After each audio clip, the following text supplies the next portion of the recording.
Y'all, welcome back to the bunny barn. So sorry if you hear me cough because I have a dry cough going off. It's like I'm not even sick, I'm just having this cough, and it's been like this since before Christmas. So anyways, I just wanted to do a video on brushes that you need, just basic brushes, since I know a lot of you guys want me to do a little bit more. Like I said, I'll do a little bit more makeup videos, but first, a lot of y'all need to learn your basics. Very important to know your basics. Very, very, very. So I'm just gonna demonstrate all my brushes on this silk pillowcase, on this cheap $5 pillow that I bought at Target 2 years ago, and I never use at all because it's a $5 pillow. So I just put a nice little silk pillowcase to make it look nice. So yeah, so hopefully you can see. Majority of my brushes are from Royal and Langnickel, and I will leave a link to their website. They should be having a sale soon because of iMats. In case you guys don't know who they are, they were like, well, one of them still is. Well, actually, both of them still are.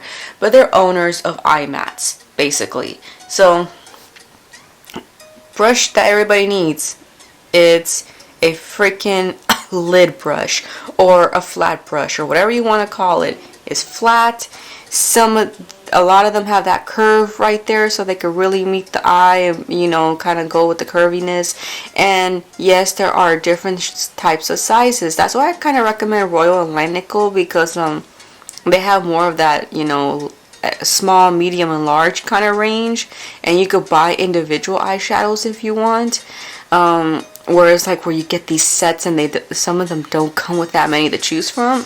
But yeah, this is a flat brush. Also, we could also use as a flat brush is this concealer brush. Now, you see some concealer brushes that are flat. You could also use that as well. I like to use this one too if I'm going to do like a pigmented kind of look, like, you know, with those pigments, those loose ones, or what's it called?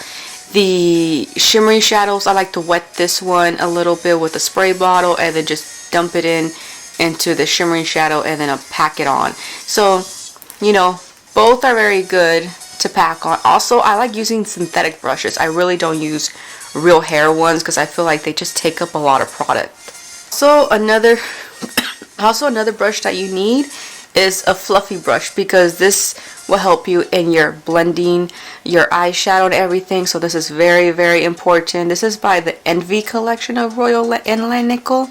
You're going to see different types of blending brushes. You're going to see the ones that are very, very spread out like that.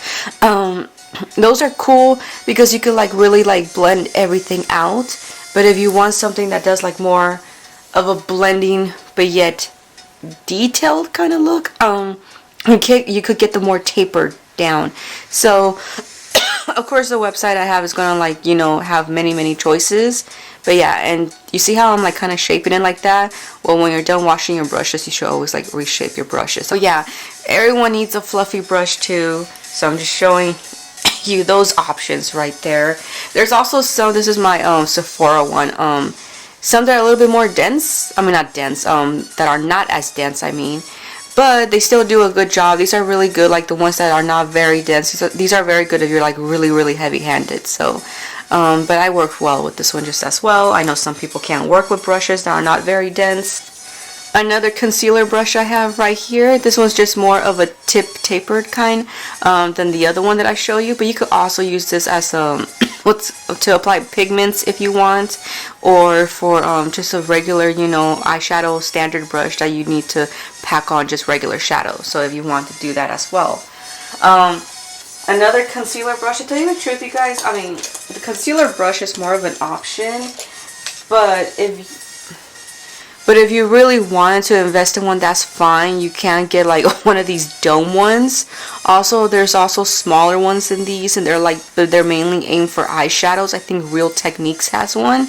I know you guys have seen me use it too, but you could use that as for like a concealer brush too. You can even use this as a contour brush if you wanted to. So just letting you know all the options you have. But yes, you could use this as concealer if you want, but really the best way to apply concealer is with this finger right here. But just letting you know, if you know, in case you want to do some brush shopping or anything. Smudger brushes. Smudger brushes are the ones that you get underneath the eye area, you know, underneath the waterline, and you see them smudge out like that. Or you can even just do a smudgy eyeliner look. These are how they look like. They can either come almost looking like a flat brush, but just shorter. Or they could be pencil brushes. You could do the same thing with a pencil brush as well. Some people just usually use pencil brushes just to, like, you know, do inner corner of the eyes. But you could also blend out, you know, the liner area too when you want that smudgy eyeliner look. And they also work great, like, if you want to do like a crease look, you know, like a cut kind of crease look. You probably can't do it with this elf one right here because the elf one is a little bit more domer looking, like a dome one.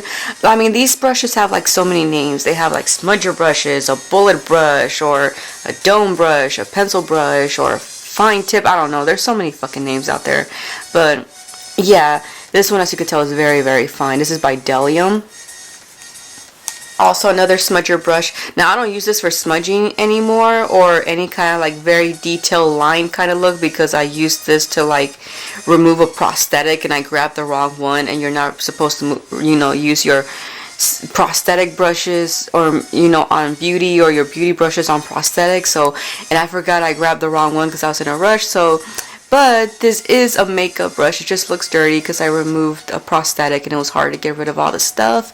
But you know, I'm just letting you know you could use this as what's it called, as a fine line look. In fact, some of these brushes, you guys, if you want, you could probably get them at an art store for cheaper. Angle brushes, or a detailed brush. These are both used for liner.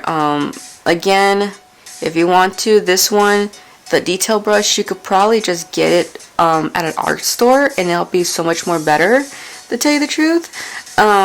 But these are also by Royal & Langnickel. But angle brushes, I like them for my eyebrows. I don't like using pencils at all whatsoever. Angle brushes are really, really good.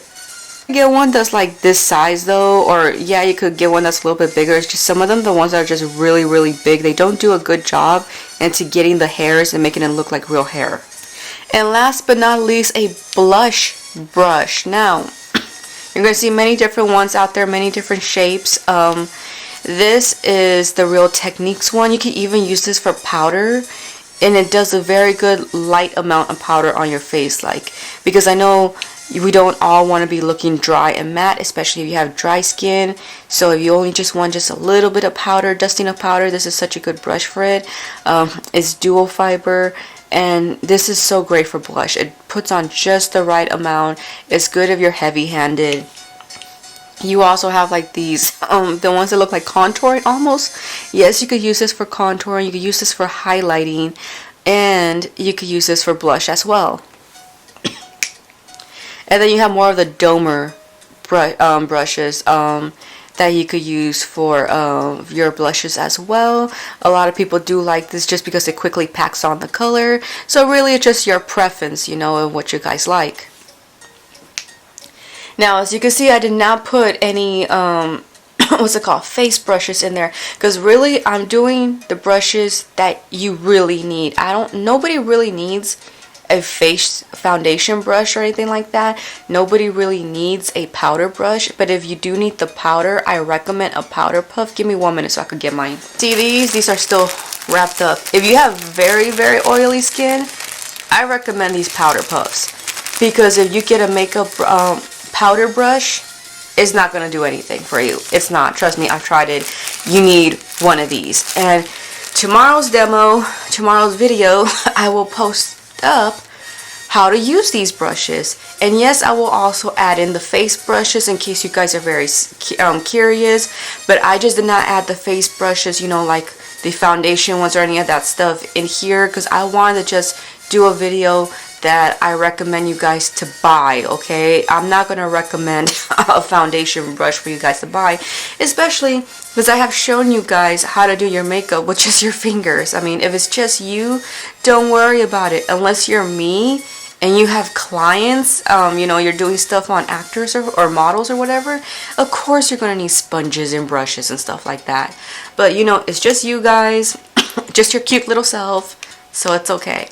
Anyway, thanks you guys for watching, and I'll see you guys in the next video.